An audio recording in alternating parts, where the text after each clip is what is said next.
Welcome back, everyone. World Baseball News for the week of March 27th.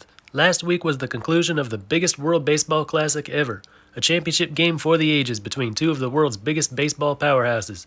And it does not slow down from here. This week is opening day in leagues around the world. We'll have schedules for all of those. But first, a recap of the final two games in the WBC. Going into last week, USA had already earned their spot in the championship game. They were waiting for their opponent to be determined in Monday's semifinal match between Mexico and Japan. Patrick Sandoval got the start for Team Mexico. For Japan, the ball was given to Roki Sasaki. Sandoval was impressive, 4 1/3, 6 strikeouts, no runs. Sasaki allowed nothing in 3 innings. In the fourth, he got the first 2 batters out, but then a couple singles, and finally, a home run to Luis Arias made it 3-0 Mexico. Japan did not get on the board till the 7th. With 2 outs and bases empty, Kensuke Kondo kept the inning alive with a base hit. Otani followed with a walk, and Masataka Yoshida brought everyone home with a 3-run homer to tie the game up. Mexico took back the lead in the top of the 8th on a pair of back-to-back doubles from Arozarena and Verdugo. Later in the inning, with Verdugo on third and Joey Meneses on second, Isaac Paredes singled to bring Verdugo home, but Meneses was tagged out at the plate. It was 5-3 Mexico. In the bottom of the 8th, Japan got a sac fly from Hotaka Yamakawa to make it a 5-4 game with 1 inning to go. Bottom of the 9th, with Gallegos on the mound for Mexico, Otani led off with a double, Yoshida followed with a walk, and then came Munetaka Murakami, who had been struggling throughout the WBC, but came through this time. A double to center, Otani scored easily. Pinch runner Ukyo Shuto raced all the way home from first, and Japan walked it off for a 6-5 win. They advanced to the championship game for the first time since 2009, and they became the first team to reach the final match for a third time.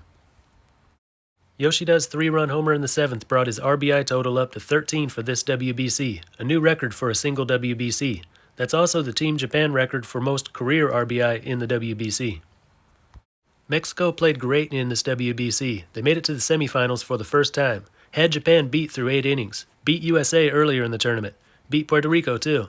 Arozarena will be remembered for his performance and enthusiasm throughout this tournament. It is without a doubt the best Mexican WBC team we've ever seen.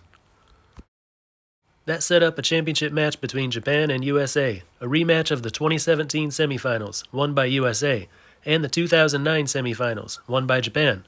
But this would be the first time meeting in the final game of the WBC. USA went with Merrill Kelly as their starter. Japan was expected to go with Darvish, but instead they chose Shota Imanaga as their starting pitcher. Neither one made it past the second inning. Top of the second, USA got on the board first. Trey Turner with a solo shot for his 5th home run of the tournament, tying the WBC record set back in 2006 by Korea's Sung-Yup Lee. The lead wouldn't last long. Bottom of the second, Munetaka Murakami, 1 day after his walk-off double, tied this one up with a solo blast. Right after that, Japan loaded the bases but only got 1 run in on a ground out from Lars Nootbaar. Bottom of the 4th, Japan extended its lead to 3-1 on a home run from Kazuma Okamoto off of USA pitcher Kyle Freeland.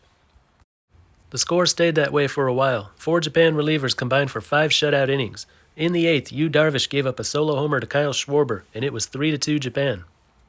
Bottom of the 9th, Shohei Ohtani came out to pitch in relief. Jeff McNeil drew a walk to put the tying run on first, but Mookie Betts grounded into a double play to empty the bases. Then came a matchup everyone had been hoping to see. 2021 MVP Shohei Ohtani pitching to his teammate and 3-time MVP Mike Trout. It all ended with Trout going down on strikes. And with that, Japan was victorious, 3-2 to claim their 3rd WBC title. Japan was already the most successful WBC team after the first 4 editions, and this only widened the gap. The only team to win 2 WBC titles has now won 3. They've finished in the top 3 of all 5 WBCs. No other team has finished in the top 3 more than twice. And they became the 2nd team to go through the whole tournament undefeated. That was last done by the Dominican Republic in 2013. Their win in the final game was their 30th win in the WBC overall, easily the most. USA put in a great effort. After an early loss to Mexico, they managed to beat the rest of their Pool C competition, beat a red-hot Venezuelan team, blew past Cuba in the semifinals, and lost the title match by just 1 run. They became just the 3rd team to reach the championship game more than once, and now have 23 overall WBC wins, tied with Puerto Rico for 2nd on the all-time list. Tournament MVP went to Shohei Ohtani. At the plate, he slashed .435, .606, .739. Led the WBC in hits, runs, and walks. As a pitcher, 2 starts, 2 wins, 1 relief appearance, 1 save. ERA 186. Led the WBC in wins and innings. The all-WBC team, it's quite the list of players. Catcher Salvador Perez of Venezuela, first baseman Yu Chang of Taiwan, second baseman Javi Baez of Puerto Rico, third baseman Yohan Moncada of Cuba, shortstop Trey Turner of USA, outfielders Randy Arozarena of Mexico, Mike Trout, USA, and Masataka Yoshida of Japan, DH and starting pitcher Shohei Ohtani of Japan, other pitchers Miguel Romero of Cuba, and Patrick Sandoval of Mexico. Over 1.3 million fans attended this year's WBC, crushing the old record of under a million at the 2017 WBC. Over 4 million TVs in the U.S. were tuned into the championship game. In Japan, ratings topped the Super Bowl, not just for the title game, but for all of their games. The event was a huge success, and the next one in 2026 will only get bigger.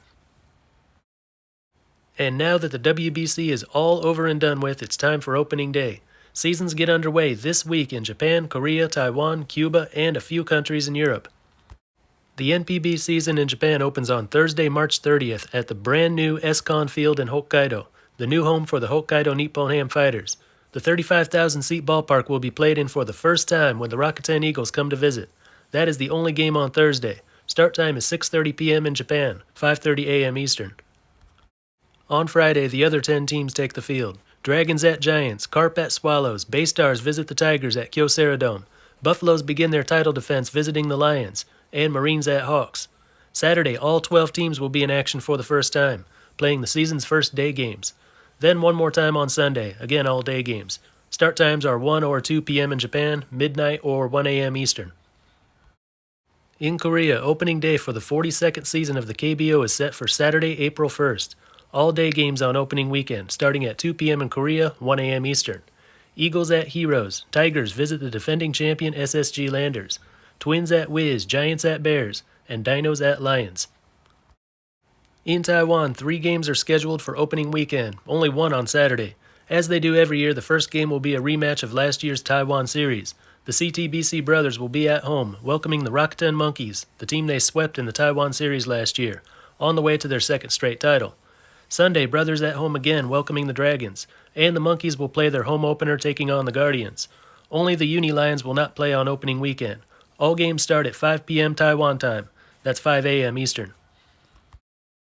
The Cuban National Series, now a summer league, will begin its 62nd season on Wednesday, March 29th. The 16 teams will play a 75-game regular season schedule that should end in midsummer.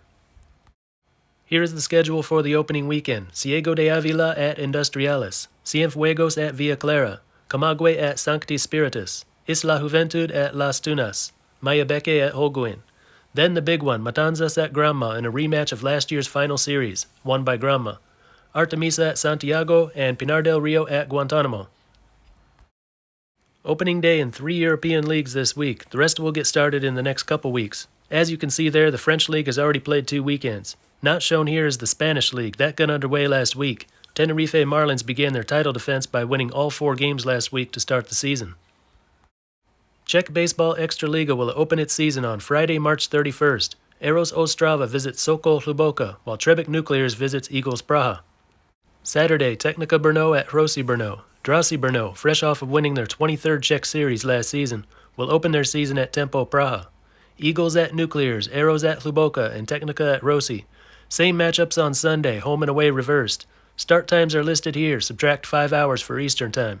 All these games are streamed live and free, link in the description for that. Baseball Bundesliga in Germany gets started with 1 game on Friday. 13 teams are competing this year, down from 15 a year ago. In the north, Berlin, Bonn, Cologne, Doren, Hamburg, and Paderborn.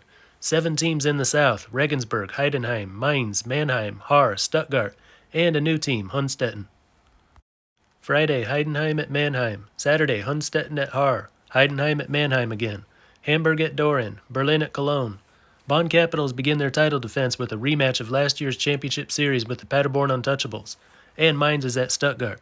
Games are streamed live on various teams' YouTube channels. I'll link the channel for the Munich Hard Disciples. All their games are streamed live with English commentary.